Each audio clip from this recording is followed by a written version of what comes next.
Mengapa ya semakin lama, dunia semakin jahat? Sepertinya setiap hari ada saja berita buruk yang kita dengar. Dalam beberapa dekade terakhir, kita telah menyaksikan peningkatan kekerasan dan ketidakadilan di seluruh dunia. Rasanya tidak ada hari tanpa berita buruk. Rasanya jadi khawatir dan takut terus, ya. Kita jadi cemas memikirkan apa yang akan terjadi selanjutnya. Setiap hari kita dengar berita tentang kekerasan, orang-orang yang korupsi, dan ketidakadilan. Semua ini membuat kita merasa tidak aman. Media sosial yang seharusnya bisa bikin kita terhubung, malah banyak banget yang berisi ujaran kebencian dan berita bohong. Ini membuat kita semakin terpecah belah. Di tengah dunia yang seperti ini, masih adakah harapan untuk masa depan yang lebih baik? Apakah kita bisa menemukan jalan keluar? Jawabannya teman-teman, ada di dalam firman Tuhan. Di sana kita bisa menemukan petunjuk dan kekuatan untuk menghadapi tantangan ini. Alkitab, kitab suci kita, sudah lama memberitahu kalau dunia akan semakin buruk menjelang kedatangan Tuhan Yesus yang kedua kali.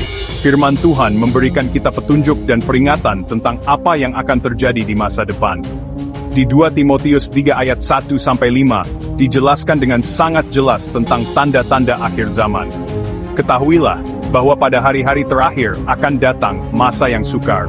Masa-masa ini akan penuh dengan tantangan dan kesulitan yang belum pernah kita alami sebelumnya.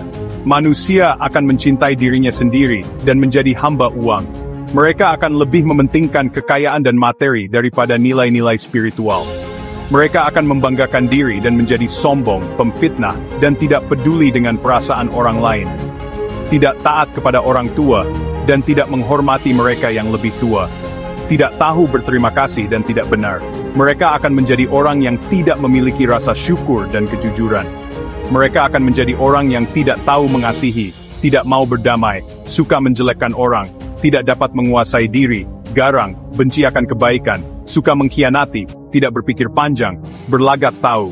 Semua sifat ini akan semakin terlihat di masyarakat kita, lebih mencintai kesenangan daripada mencintai Allah. Mereka akan mencari kebahagiaan duniawi dan melupakan Tuhan.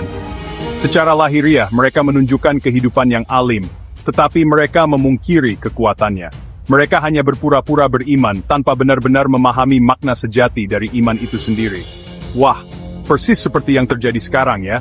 Kita bisa melihat tanda-tanda ini di sekitar kita setiap hari. Banyak orang egois, materialistis, dan jauh dari nilai-nilai Tuhan. Mari kita renungkan dan kembali kepada ajarannya.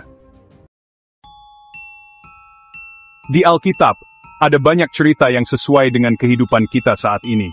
Salah satunya kisah Nabi Nuh. Sebelum Tuhan menurunkan banjir besar, dunia saat itu penuh dengan kejahatan. Orang-orang berbuat jahat, dan hanya sedikit yang setia kepada Tuhan.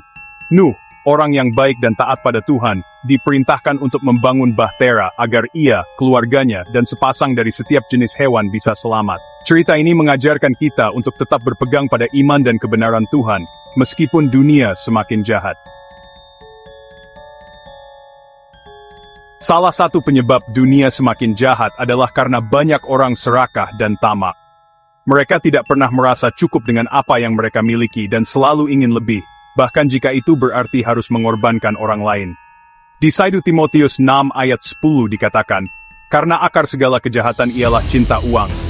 Ayat ini mengingatkan kita bahwa cinta uang bisa membawa kita pada berbagai tindakan yang tidak benar dan merusak.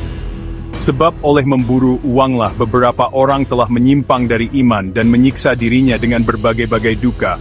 Mereka terjebak dalam lingkaran hutang dan tekanan finansial yang tak berujung. Sekarang ini, banyak orang berlomba-lomba mengejar kekayaan, jabatan, dan ingin terlihat hebat di mata orang lain, tanpa peduli apakah itu benar atau salah. Mereka mengabaikan nilai-nilai moral dan etika demi mencapai tujuan mereka. Ketamakan dan keserakahan sudah menjadi seperti berhala yang menjauhkan manusia dari Tuhan. Mereka lebih memilih menyembah harta benda daripada mencari kedekatan dengan Tuhan. Padahal, harta di dunia ini hanya sementara, sedangkan harta di surga yang kekal.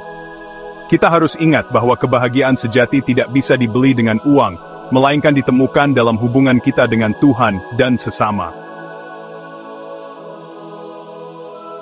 Tuhan Yesus mengajarkan kita untuk saling mengasihi.